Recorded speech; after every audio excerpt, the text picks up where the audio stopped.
Okay, Frank? Also? So, Fred, if we can start in the 20s when you really began playing. What Late 20s. in the... I'm sorry. What sort of people were playing the game in those days? Well, what we used to call, from my neck of the woods, the hoi polloi. It was a game that the lower middle class really had never seen or played much of. I started out as a table tennis player in the early days, and when I did get interested in tennis, I just transposed one to the other because the strokes are the same, the angles are the same, the spins are the same, and it made it easier for me. I just carried one from one to the other. So that's how I got started. Was it difficult for you to break into a socially fairly tight-knit little group? Well, it wasn't easy. I mean, the first time I ever saw the game played at all and really got interested is my family were down in Eastbourne for a holiday. And one morning I escaped, and about the middle 20s, I guess this was, or early 20s, and wound up at Devonshire Park. Peeked through the fence, I couldn't afford to go in, and I saw these crazy people running around in white clothes and chasing this little white ball, and it looked very nice. And I watched it for a couple of hours, and there were hundreds of these big, sleek cars, Daimlers and things, sitting outside. So my father said to me, "Where have you been?" So when I got back at lunchtime, I told him what I'd been doing.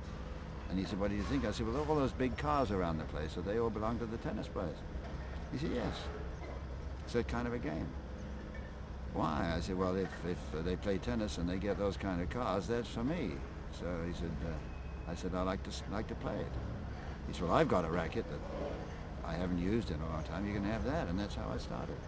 What was your own background? Did you go to a public school? No, I was educated. Then we moved to Bolton. I was born in Stockport, and then we moved to Wallasey on the other side of the Mersey from Liverpool, and I went to Wallasey Grammar School. And then in 1918 we came down to London, lived in Ealing, and I went to Ealing County. You eventually did break in, purely and simply because you were the best one round. Once you broke in... I think that was probably the reason I broke in, I don't know. Were you resented? Well, I don't think I was resented. They were very surprised, I think, to think that someone without the right tie or part of the right tie could do it. But I was a strange breed of cat because I was a loner, and if I may use such a word on television over here, I was bloody-minded about the whole thing. I had won I won the table tennis championship of the world in 1929 in Budapest, and never played again. I said, right, from now on, nothing I do will interfere with my tennis. I played soccer at school, and I played cricket. I was a even worse than bad wicketkeeper. And the ball was too hard for me. So when I started to play tennis, I'd fiddled around at it in Ealing, and I got into Wimbledon actually in 1929. I qualified at Roehampton in 1929. I think I played 3 or 4 5-set matches to qualify. And on the first day I beat a fellow called Bocciado from Italy in 5 sets on a court way out. And the next day, I think I got one court higher, and I beat a fellow called Captain Dick, who was an Englishman. We beat him in 5 sets. Can I interrupt you there? Tell me, if you would, the story when you won the final and against Jack Crawford, and the reaction and the story afterwards in the dressing room. Well, there were a lot of things happened between when I started and then. I mean, the first one was when old Pop Summers, who's long since passed on, was my mentor, and he said one day, "You're going to play the schoolboy tournament at Queen's Club." I said, "Well, that's the public school tournament." He said, "No, it isn't. It's the schoolboys tournament." So he entered me in that, and I went up to Queen's Club with my bag, and they said, "Oh, good morning, sir. What school?" Oh, I said, "Ealing." And they said, "Ealing?" I said, "Yes." They said, "Oh, we have no locker for you for Ealing." I said, "Oh, you've got one now." I didn't do very well in any junior tournaments. I wasn't that good, and I was still learning. The big crunch came, I think, when I had got fairly good, and Pop Summers said, "Right, I think you can, with your particular game, you can be the best player in England eventually, but if you want to be the best player in the world, you're going to have to learn to take the ball early." take the ball on the rise. And I said, when do we start? And he said, tomorrow morning.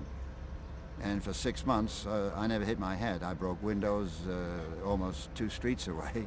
We did all this at the Hurger Club in Harrow and Chiswick Park in London. And the members were very kind. They came out day after day and gave a half an hour or an hour of their time just hitting the ball where it had to be hit for me to learn what I wanted to learn. Now, do you think that determination to get to the top was because you didn't come from the public school background?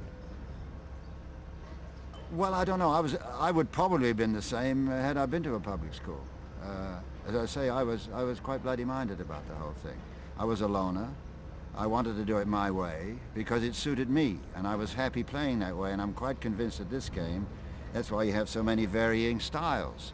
Unless you're happy hitting the ball the way you hit it, and you're comfortable that way and enjoy it, then it becomes a chore. Can you tell me that story again, the one after you'd won Wimbledon against Crawford? Well, he's presented with the tie, which is a great honor. I mean, this is the tie, see? I think this is the same one, as a matter of fact. And I always used to close myself up with Pop Summers in the bathroom and for about 30 minutes and just soak afterwards to collect your thoughts and things, and so you won't say the wrong thing, although I always did anyway. I came out and the tie was draped over the back. Naturally, I popped off about it. I resented it. And in fact, we were still in the Davis Cup. I mean, we'd held the Davis Cup then. We'd won it in 1933. And there was quite a hassle as to whether I was going to play in the challenge round or not. Now, it was a bit earlier than that, in fact, going back to the 20s, when tennis ceased to be a purely social game and professionals entered the game. Could you tell me about the early days of professionals? See, the real first pro tour was a result of a bet. There was a fellow in America called Cash and Carry Pyle who had much more money than sense. And he thought that these promoters, he was sitting with a bunch of promoters one night, and he said, oh, I can run a tennis tour and make money. And he said, don't be silly. Tennis is not that kind of a game. You can't run a professional tour, because all pros were just teachers. And the line was very, very, very well drawn. And he said, right. So he got Suzanne Longlong, and he paid her $25,000, which was an astronomical sum in those days. He got Mary Kay Brown from California to play against her. He had to have somebody for her to play. He got Vincent Richards, the American, who'd won the last Olympic Games, as a matter of fact, in Amsterdam, about 1924, I think it was. And he got the Kinsey brothers, and they toured, and they made money, believe it or not. That was the first one. Then they toured again, and then a fellow called Eugene Dixon came in, who was a promoter, boxing promoter, for a couple of years. Then Tilden came in, and it was all, the format was very simple. It was a one-night stand, head-to-head. He played for about 4.5 months in the United States in the winter. Anywhere that had a roof over it, you played. Now, basketball courts and things. Now, just to interrupt again for a moment, were the on the so you've been talking about the first professional. Right. I was just about to say, in fact, was there any difference between the ways the amateurs and the professionals were treated? Oh, definitely. I mean, well, I mean, I think you must understand how it happened. You see, it was a head-to-head. Now, the reigning professional champion played the incoming amateur, who was usually the Wimbledon champion or the #1 in the world. After Tilden, then Cochet came in. After Cochet, Tilden played Vines. And then after Vines had been in a couple of years, I came in, and we played in Madison Square Garden in January the 6th, 7th, 1937, to a gate of 17,800 people. And the gate was over $50,000, which was a lot of money in those days.